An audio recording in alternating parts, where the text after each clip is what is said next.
Page 23, questions. Again, test Friday, so if you had any trouble, better ask. Yeah, what's I forget, a cluster sample, what does that mean? Cluster. I'm going to flip back here so I can read the exact stuff to you. Cluster sample, when the population falls into naturally occurring subgroups. So if you had like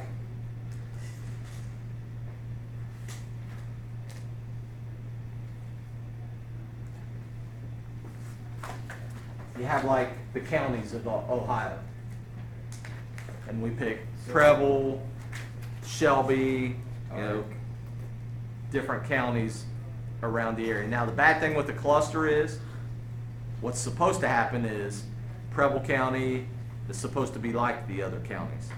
They're all supposed to be basically the same kind of setups. Well, Preble County's not the same as Montgomery County, or one of the counties where there's big cities, because there are no real big cities in Preble County, so it's a little different. Go ahead, Jake. What?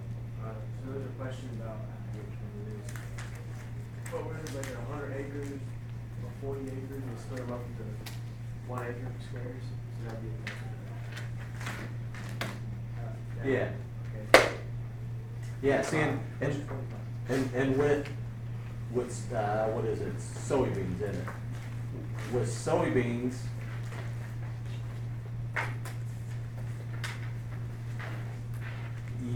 it's pretty easy to take a cluster, because hopefully all the sections are the same, right? With soybeans, they're not really different. Now that one's actually a stratified, because the way they did it, I think on that question they said they took so much from each acre, didn't they? So think about it this way, Jake. A cluster, this might not be exactly correct. Let's say we take this box right here and we split it up into all those parts. When we're doing a cluster, we're saying that we're going to take everybody here, everybody here, everybody here. We're picking certain things and sampling, or using those certain things to sample. A stratified, and this is where the soybeans, this is the soybeans one. A stratified, we say we're going to take a few from here, we're going to take a few from here, we're going to take a few from here, we're going to take a few from here, we're going to take a few from here, and we do every single little section. So that's stratified. Cluster is when you take those sections and you just take 3 or 4 or 5 or however many of the sections and do all of that section. Stratified, you take a few from each section. Cluster, you take a whole sections and just do those. Does that make sense? Stratified, we do a lot of stratified stuff at the high school, because you take freshmen, sophomores, juniors, and seniors. Well, you take a few freshmen, a few sophomores, a few juniors, a few seniors. That's a stratified sample. Right. Other questions?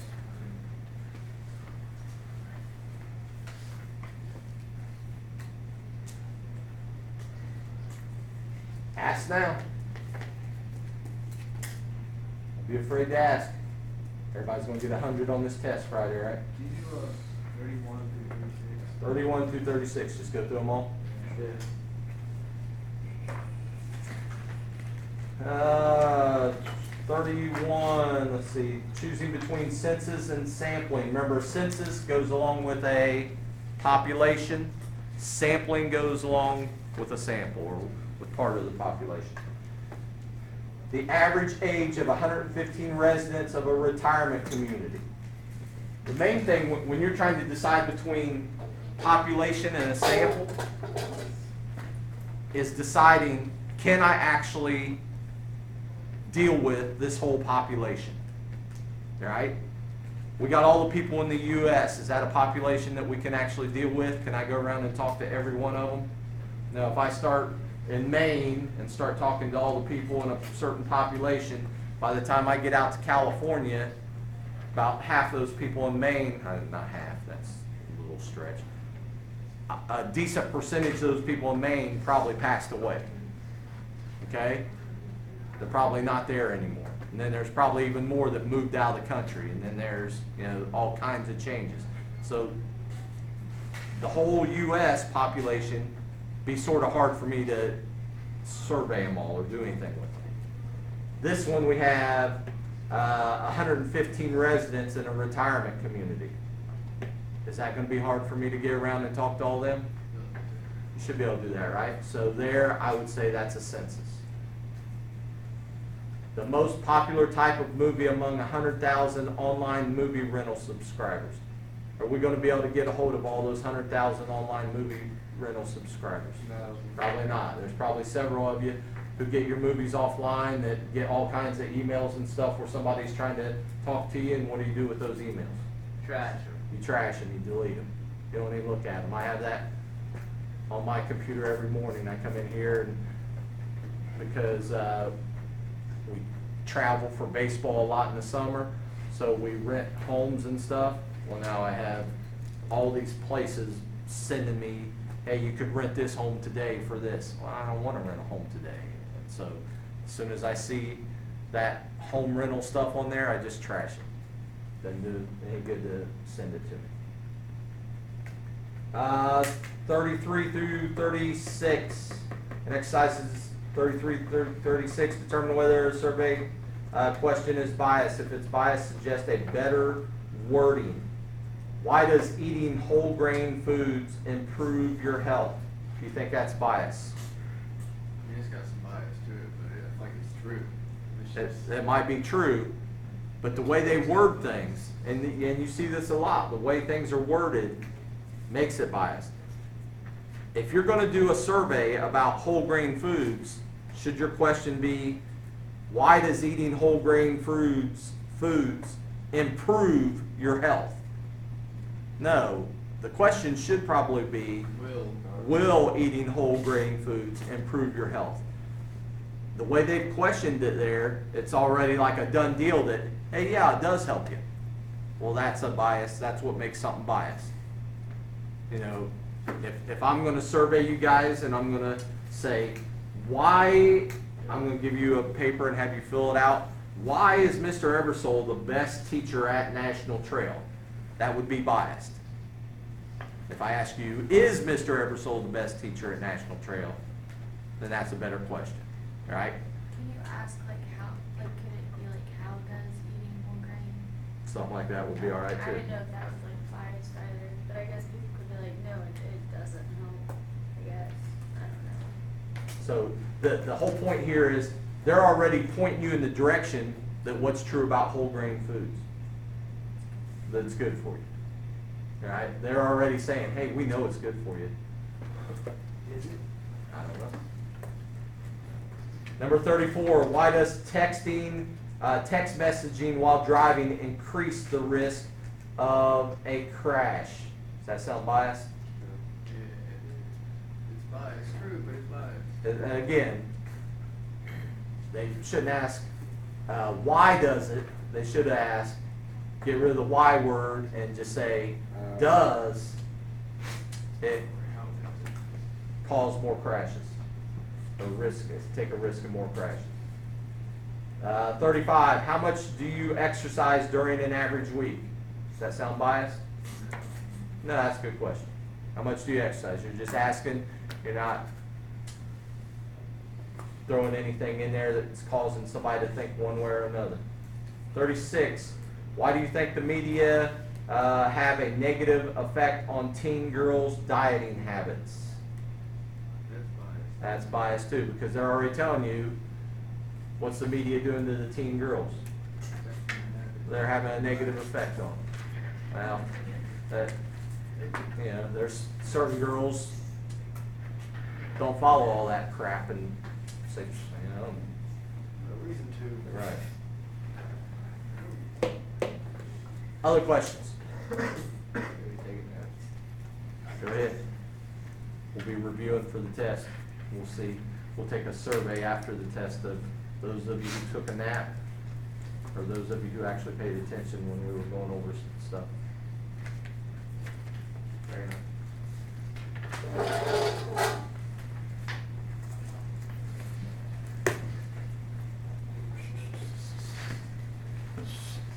This is what's going to be on the test. Don't write this down. I'm going to run down through this. There's what? 1, 2, 3, 4, 5, 6, 9 bullets here. And I actually have these same bullets on other slides, and we might jot some stuff down. And that's the stuff that maybe if you wanted to write something down to help you study for this test. These notes for the day. Yeah. How did this, first thing we're going to do, difference between population and a sample. How to distinguish between a parameter and a statistic. This is all stuff that's going to be on the test. Distinguish between descriptive and inferential statistics. Difference between qualitative and quantitative. Be able to classify data with the 4 levels. I would say that right there is probably the one that I have the most trouble with. Maybe you guys are smarter than me and you don't have any trouble with that. How data are collected. Different kinds of studies. Observational study, an experiment, simulation, or a survey. How to design an experiment. You think I'm going to have you design an experiment on this test? Probably not. Hope not. How to create a sample using the different kinds of sampling. Again, with random sample, because I'm lazy, with random sample and simple random sampling on the test, I probably consider those the same thing. Stratified sampling, we just got done talking about. Cluster, systematic. Systematic's probably the easiest one. How do you know what kind of word's going to be in a statement if it's systematic? Some number, like every 4th student, every 7th student. You see that, systematic. Decide if things are biased or not. This stuff, we're going to go over this, and you write down what you want to write down. These are the same bullets, and I'm just going to go through some of it. Might be helpful to have to study for the test.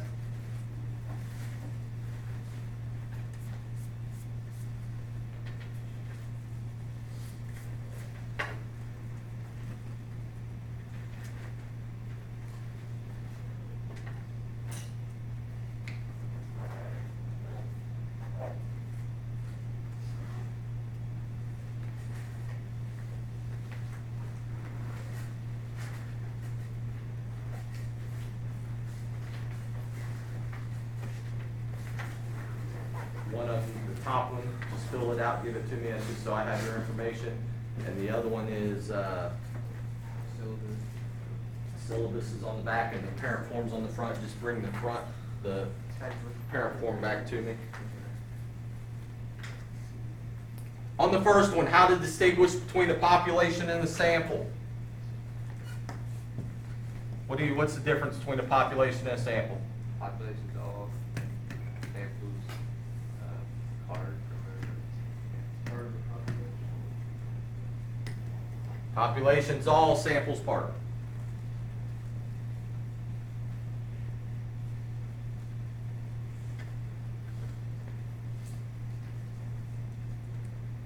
What's a parameter?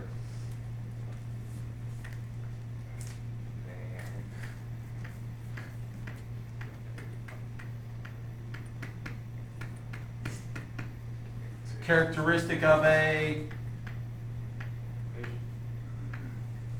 population. Remember, the P's go together. Parameter goes with population. So it's some kind of value, number, whatever, that describes a population. So parameter always goes with population. A statistic always goes with what? Sample. So it's a characteristic, some number or something of a sample. Remember, the P's go together, the S's go together.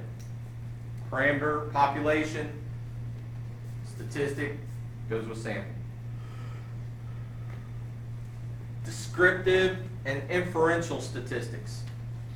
Descriptive statistic. What is a descriptive statistic? Sort of describes it, right? So if I say, well, we got 5, 6, 7, 10. There are 13 students in the probability statistics class. That 13 students is a descriptive statistic. All right? So this just describes something. It could be a number, could be a color, could, you know, anything. It's just something to describe whatever we're dealing with. What's an inferential statistic? And I hope this doesn't confuse you when I write this down.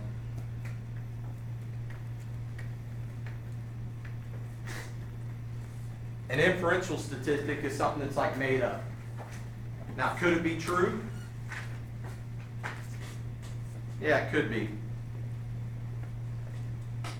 My inferential statistic, Lucas, don't think bad of me. My inferential statistic last class or a couple classes ago was that we'd probably never ever see Mr. Boggs during this time because it was too early in the morning for him. Was I right or was I wrong? The first 2 days, yeah. I was wrong, right? Because now he's here. So that's an inferential statistic. The one that I keep going back to for inferential statistics is insurance. They charge you guys a bunch of money for car insurance because of the inferences they make about drivers ages 16 to 21. That's an inference. Inference comes after. You collect all the data and stuff and you look at it and you say, all right, from all this data, I can now say that this is going to occur. Do we know for sure that that's going to occur? No. That's an inferential statistic. How to distinguish between qualitative and quantitative.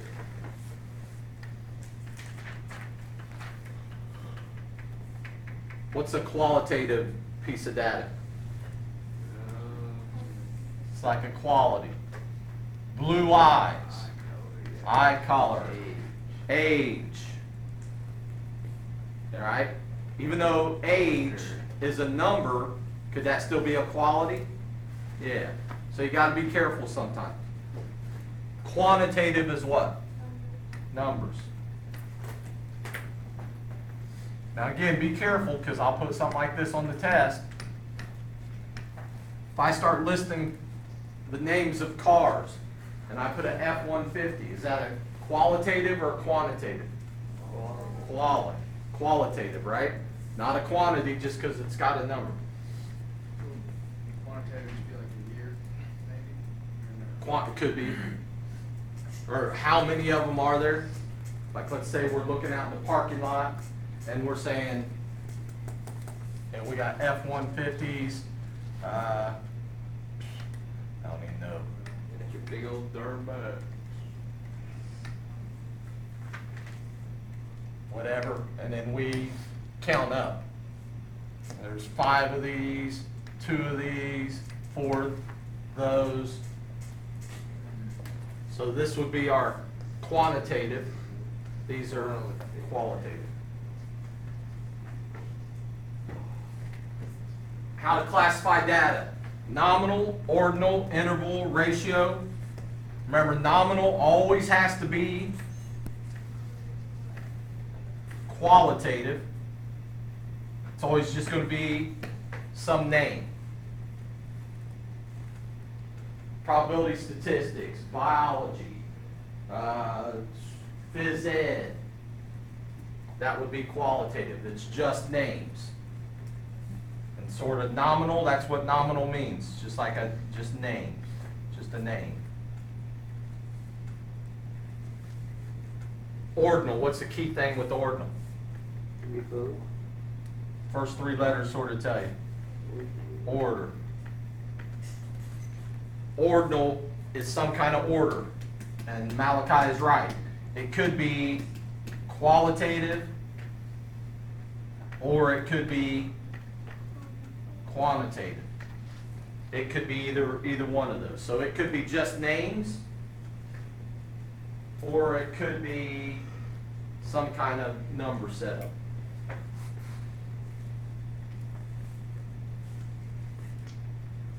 Interval. Interval has to be what? Has to be quantitative. And when you're doing intervals, maybe the easiest thing to remember is you can subtract the numbers. You can subtract or add the numbers. And it's going to give you something that makes sense.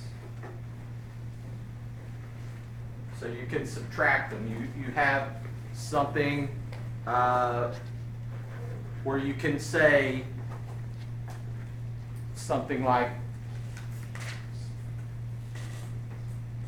Malachi rushed for 10 more yards than Jacob did. They wouldn't let you touch the ball. Exactly. So that's what that one is. A ratio has to be quantitative again. Quantitative. And a ratio, you can do all the stuff with it. Add, subtract, multiply, divide. You can do all those different things with it, and the answers you get when you do those things make sense. So then we could say something like, Babe Ruth hit twice as many home runs as Rennie Stenen. You don't have to do who Rennie Stenen is, do you? Nope. That's why I said his name. Because nobody will be able to prove me wrong, because they don't know who Rennie Stenen is. Bad looking off.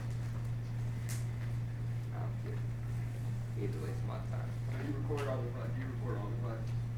Not all of them, but some of them. Yeah, so far. Yeah, so far I have. So yeah, if you wanted to go back and see something, it's on there. What did it do? Switch back on me? Yeah. Next one. How's data collected? An observational study. What's an observational study? What are you doing? Observing. You observe. You sit and watch. Then you take notes. You do something to decide, okay, I seen this, I seen this, I seen this. An experiment. Exactly what it sounds like. You do some kind of experiment. Maybe I throw a quarter on the floor out here when you guys are getting ready to walk in, and I do an experiment, see who picks it up. All right? Who actually values money enough that they're not so lazy that they see that quarter and say, I don't feel like picking it up.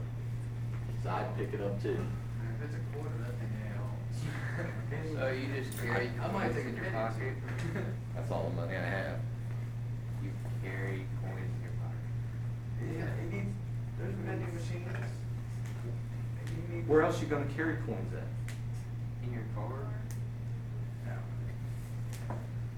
So an experiment, you got to be real careful with the experiment because, and we talked a little about this, even when you're doing, if we're doing an experiment with some kind of new drug, sometimes it's not really the greatest thing, because if I'm saying, okay, I got this new drug and I think it's going to cure cancer, and I'm going to give it to these 4 people, but not give it to these other 4 people who have cancer.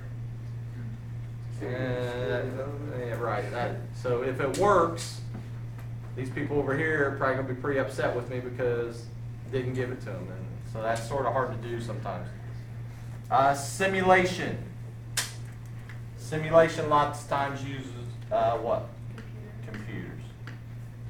Simulation, you can do stuff on computers, simulate something. Stuff like what was it? The bird flu or whatever. Was that a couple years ago? Had the bird flu.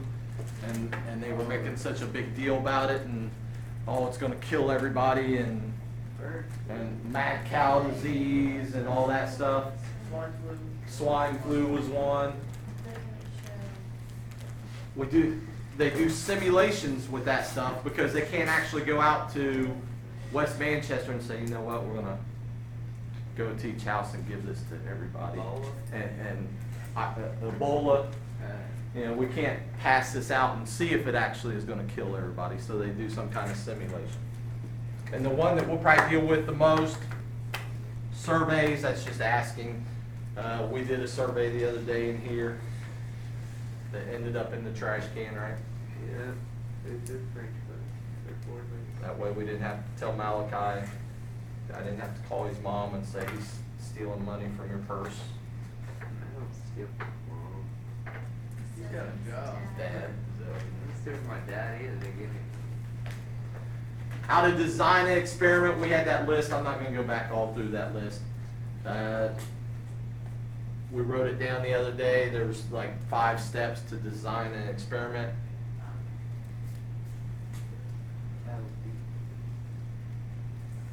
How to create sampling, random sampling, simple random sampling. I'm not intelligent enough to really completely understand what the difference between those two are. So maybe if you can figure it out, you can explain it to me. On the test, if I ask what kind of sampling is this, and you put random or simple random, my answer on the test is just gonna be random. I'll consider those the same thing. What's a key word that might help you out when you're reading something and you're trying to decide if it's a random sample or not? If it says what? They were randomly selected, or picked randomly. That might mean it's random or simple random. With random or simple random, remember everybody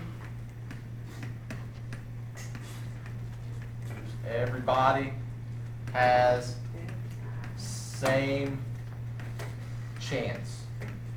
Everyone has the same chance of being picked.